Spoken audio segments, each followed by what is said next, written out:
So యాక్చువల్గా ఈబీ5 గురించి నేను కూడా ట్రై చేశాను మొదలు మా సన్కి తీసుకుందామని. ఒక 1 ఇయర్ నేను అమెరికాలో దాని గురించి సర్వే చేశాను, ఎంక్వైరీ చేశాను. రియల్ కూడా సాగర్ చాలా మంచి ప్రోగ్రామ్ పెట్టాడు. ఇక్కడ ఈ ఇన్ఫర్మేషన్ కావాలంటే చాలా కష్టపడాల్సి వస్తుంది. అలాంటిది సాగర్ అమెరికా నుంచి ఇక్కడికి లాయర్స్ని తీసుకురావడం, ఇన్వెస్టర్స్ని తీసుకురావడం, అదేవిధంగా ప్రాజెక్టుని తీసుకురావడం అనేది చాలా మంచి పరిణామం. సో ఎవరైతే పిల్లల్ని అమెరికాలో సెటిల్ చేయాలనుకుంటారో, ఆర్థికంగా ఒక 7-8 కోట్లు ఇన్వెస్ట్ చేసినా మాకు టెన్షన్ లేదనుకుంటారో అలాంటి వాళ్ళకి ఇది చాలా బెస్ట్. గ్రీన్ కార్డ్ ఈ రోజులలో రావాలి అంటే H1 ద్వారా పోయి గ్రీన్ కార్డ్ సంపాదించాలంటే మామూలుగా 20-25 ఇయర్స్ అవుతుంది.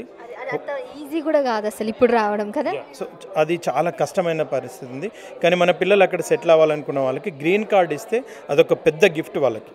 సో ఆ గిఫ్ట్ ఇవ్వాలంటే ఇలాంటి మంచి రూట్ ఉంది. సాగర్ వారిని కలిస్తే ఒక 8 కోట్లు అక్కడ ఇన్వెస్ట్ చేస్తే వాళ్ళ లైఫ్ కంప్లీట్గా సెట్ అవుతుంది.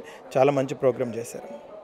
అంటే ఇప్పుడు మీరు అన్నట్టుగా ఇండియా వరకు పరిమితం కాకుండా అంటే మనము అవధులు లేకుండా బయలుదేరుతున్నాం. ఇప్పుడున్న అప్డేట్ అవుతుంది కాబట్టి ఈ అవధులు దాటడానికి కూడా ఒక స్కోప్ కావాలి, లేదంటే ఒక రూట్ కావాలి. ఆ రూటే ఇప్పుడు ఈ సెమినార్ అనొచ్చా? ఎస్, 100%. ఎవరికైతే లైఫ్ ఎక్స్ప్లోర్ చేయాలి, లైఫ్ని ఇంకా పెంచుకోవాలి, వరల్డ్ ఎక్స్ప్లోర్ చేయాలి, ఒక స్ట్రాంగ్ పాస్పోర్ట్ కావాలి, ఒక మంచి బిజినెస్ ఏరియా కావాలనుకున్న వాళ్ళకి America is the best. Then EB5 is the best way to go to America. Thank you, sir. Thank you so much.